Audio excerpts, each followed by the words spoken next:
This is the story of Stuart Sharp, who late one night dreamt an entire symphony that wouldn't leave him.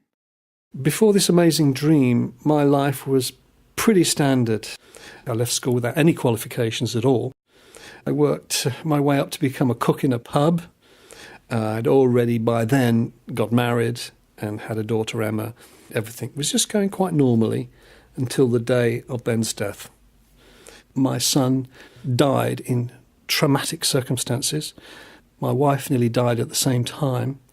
So we went from a very happy night to one the next morning of total devastation. On the night of the funeral, it was fraught with all sorts of strange things going through my head, so I would lie down and hope I could just rest a little while. And then I heard in the distance this angelic music, angels singing. I could actually walk into the orchestra and watch what each instrument was doing. And the melody was absolutely beautiful. And the next day it came back again, and it never stopped, day after day, 7 days a week. It kept appearing in my mind at the strangest times. And I'm not a musician, I know nothing about music. I wanted to just get on with my life, and it wouldn't let me. And I tried to drown it out with alcohol. That didn't work. I never ever thought for 1 minute it was any form of psychosis. But many other people did. They thought I needed certainly some psychiatric treatment. Most people thought I was schizophrenic. And I knew if I told many more people that I would almost certainly be sectioned. So I knew that one day I would have to find a way of going on a journey to get this music out of my head and record it. But it took a couple of years to have the courage to tell my wife and my family that I was going to go to London to record this music. But eventually I did go on that journey, and it caused me to be living on the streets of London, homeless for 5 years, living in squats. My wife divorcing me, marrying somebody else. I was disconnected from my daughters, which was a disaster for me.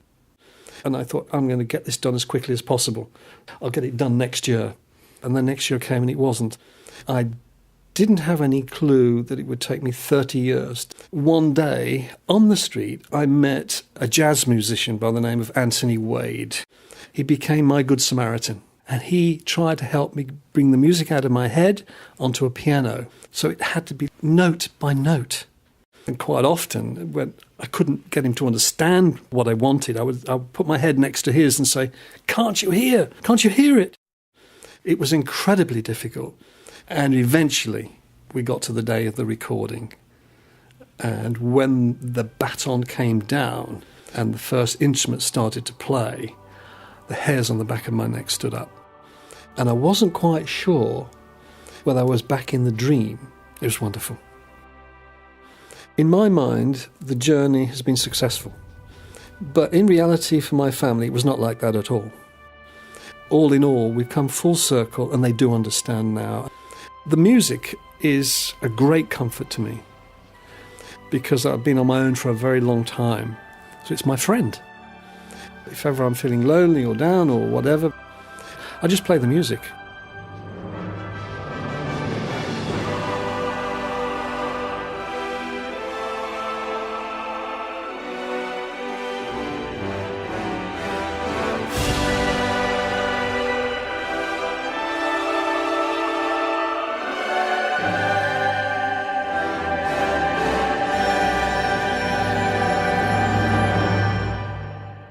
The voice of Stuart Sharp, accompanied by his Angeli Symphony. The fact that his brain gave him that music to try and get through what must have been the hardest possible thing, but that in turn it led him down another difficult road. And it makes sense to me that music is at once this transcendent, beautiful thing and a way of articulating our most unbearable experiences.